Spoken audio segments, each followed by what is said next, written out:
전 40년 전 1980년 5월 달에 영광교회에 왔습니다. 전두환 노태우 이 군부 세력이 광주를 점령하여 포악한 일을 시작할 때 그 주간에 왔습니다. 교회에 와서 보니까 땅 100평에 낡은 흙벽돌 50평 건물이 있는데 파리는 들끓고 화장실은 넓고 크게 지어가지고 동네 파리 오물들이 가득하고 냄새가 나고 또 작은 그런 분위기였습니다. 영주 중앙교회는 꽤나 큰 교회였는데 작은 교회였습니다. 작은 교회 그 분위기에서 그 안에 관리 집사도 있고 작은 사무실도 있고 하니까 교회는 지극히 작았습니다. 제가 오니까 새벽 기도가 없고 철야 기도가 없고 저녁 예배 잘 모이지 않고 낮 예배 겨우 유지되고 있었습니다. 교인들이 잘 모이지 않았습니다. 교회가 부흥되기가 아주 힘든 그런 상태였습니다.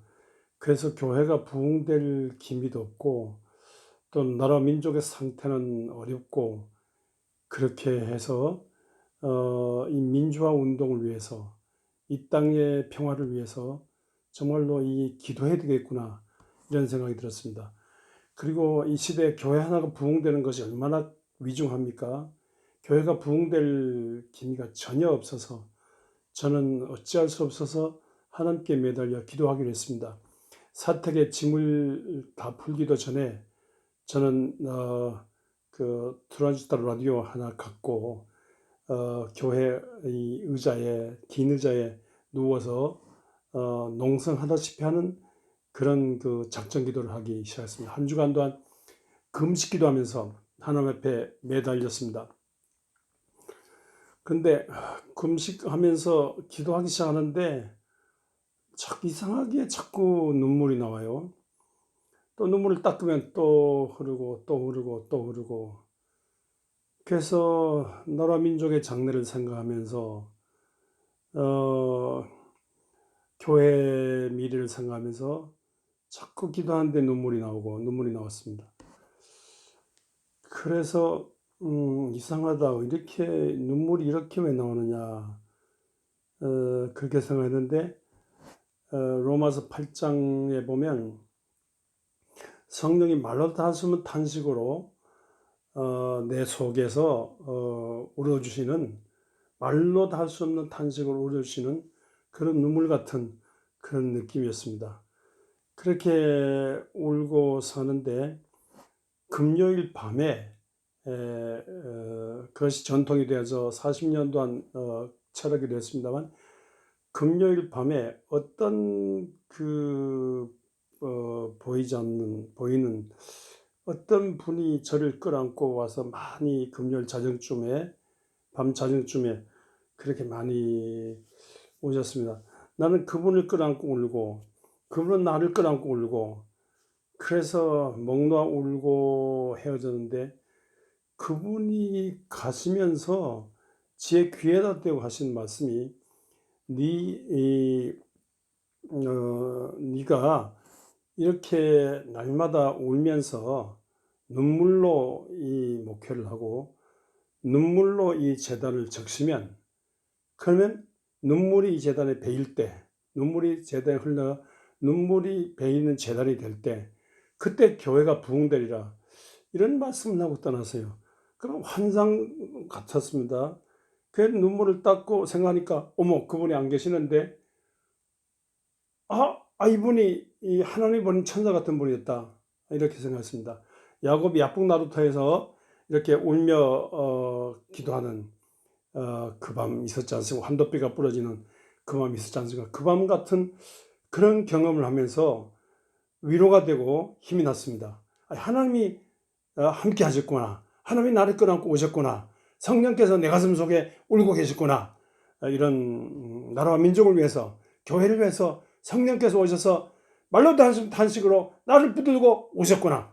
이런 느낌이 들었습니다. 그리고 목회 초창기에 현신의 권사가 내 양을 보고 울던 그 눈물, 저 눈물을 내게도 달라 했는데 그 눈물이, 그 현신의 권사 그 눈물이 생각나는 그 눈물이 내게도 왔구나, 이런 생각이 들었습니다. 그런데 한편으로 내가 막 배우인가, 이게 어떻게 매일 우느냐고. 우리 영화 배우들, 드라마 배우들 보면 울기도 하고 웃기도 하지 않습니까?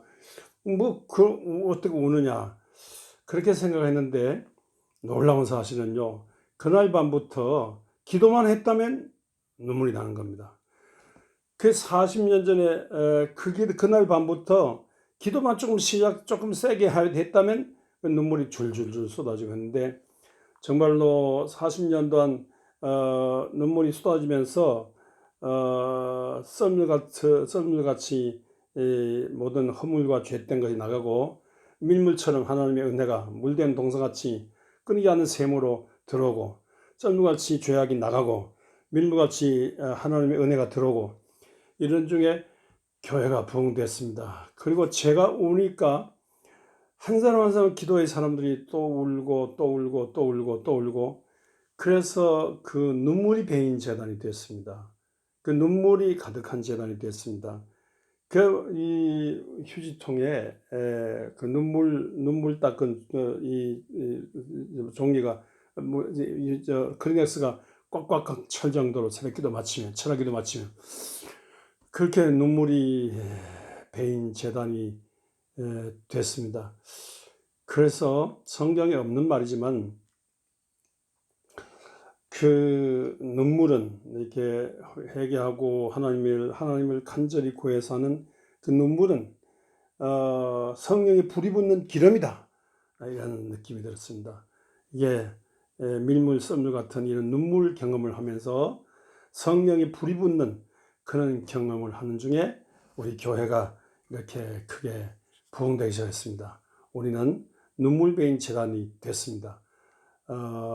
이렇게 해서 눈물배인 재단이 되는 중에 낡은 흑벽돌 50평 건물 100평 땅이 지금은 8,000평 땅, 3,000평 건물로 일어났는데, 이건 눈물 기도의 재단이 되니까 눈물을 통해서 일하신 하나님의 일, 성령이 나타나는 능력 일들이 생겨서 이와 같이 됐습니다.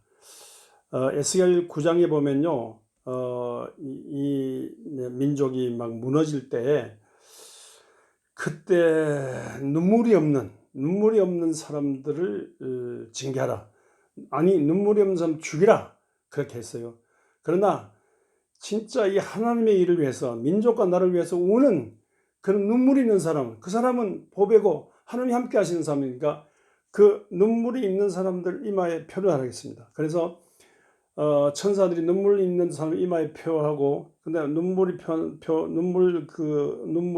표를 받은 사람들은 살고, 눈물이 없는 사람들은 죽었습니다. 그때 성소에서부터 눈물이 흘리지 않는 성소에서부터, 이 시대에, 어려운 시대에 태어나서 나라와 민족을 위해서, 이 사회와 민족, 교회를 위해서 정말로 눈물로 기도하는 이 책임자들, 나이 많은 사람들, 눈물 기도로 교회를 지키고 눈물 기도로 나라 민족을 지킨 이런 것을 소중히 보시면서 노인부터, 눈물이 없는 노인부터 죽이라고 했습니다. 그래서 이런 난세에, 정말로 나라 민족이 망해가는 이 상황에 눈물 기도를 통해서 일하시는 하나님을 거기서 강조하는데, 나라와 민족이 망해도, 교회가 망해도 눈물 기도가 있을 때 눈물 기도를 통해서 일어나게 되고, 이것이 없을 때, 눈물 기도가 없을 때 나라와 민족은 망한다, 교회는 망한다, 그런 에스겔 9장 1절 이하의 말씀이 있는데, 저는 그런 경험을 했습니다. 우리 모두 코로나 시대 때, 이렇게 경제적으로 어려운 때, 또 교회 침체기에 정말로 눈물 기도로 말미암아 하나님으로부터 불쌍히 여김을 받는 그런 우리 모두 될 수 있기를 바랍니다.